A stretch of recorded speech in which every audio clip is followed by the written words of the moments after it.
Halo semuanya, kembali lagi bersama saya Hanifa Febiana. Pada kesempatan kali ini, saya akan menjelaskan mengenai pengelolaan aset dan cara menginputnya dalam Odoo. Simak terus videonya ya. Pertama-tama, kita harus mengenal dulu apa itu pengelolaan aset dalam Odoo.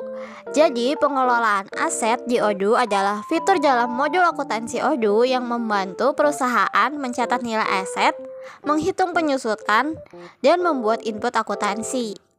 Aset yang dapat dikelola di Odoo meliputi rumah, kendaraan, mesin, dan peralatan.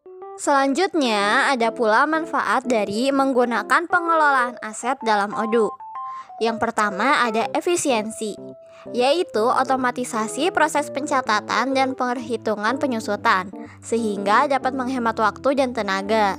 Selanjutnya, yang kedua ada akurasi, yaitu data aset tersimpan dalam satu sistem, sehingga mengurangi resiko kesalahan data.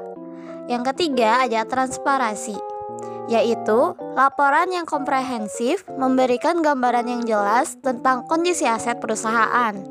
Dan yang keempat ada kepatuhan, yang dapat membantu perusahaan memenuhi persyaratan perpajakan dan akuntansi terkait pengelolaan aset.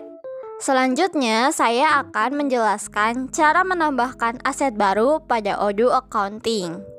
Yang pertama, buka modul akuntansi.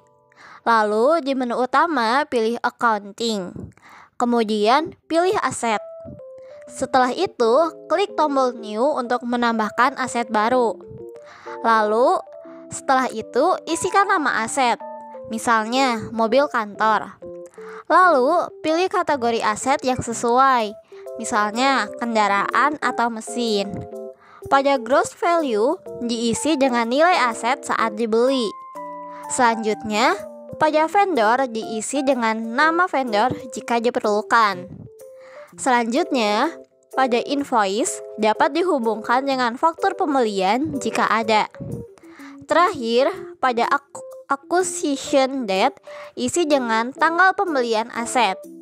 Lalu, setelah terisi semua, dapat mengklik save untuk menyimpannya. Lalu, jika ingin melacak aset yang sedang berjalan, dapat dilakukan dengan menggunakan filter running untuk melihat aset yang sedang aktif. Selanjutnya, jika ingin menghitung penyusutan aset, dapat dilakukan dengan mengklik compute depreciation. Lalu, penyusutan akan dihitung sesuai dengan aturan pada kategori aset dan jurnal terkait akan dibuat secara otomatis. Selain itu, Odoo juga memiliki fitur-fitur lain untuk mengelola aset, seperti pencatatan aset dapat dilakukan melalui modul aset, warehouse, dan purchase. Aset dapat diperbarui jika ada perpindahan lokasi atau penambahan aset baru. Bagian akuntansi dapat melakukan input nilai aset dan menghitung depresiasi aset. Bagian logistik dan keuangan dapat melihat kondisi aset melalui modul maintenance. Bagian manajemen aset dapat mengakses informasi secara real-time dari bagian akuntansi, procurement, warehouse, dan umum. Odoo dapat secara otomatis membuat dan memvalidasi aset saat mengkonfirmasi tagihan.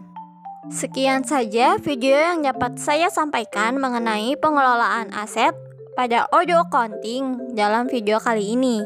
Semoga video ini dapat dipahami dengan baik. Sampai jumpa lagi di video berikutnya.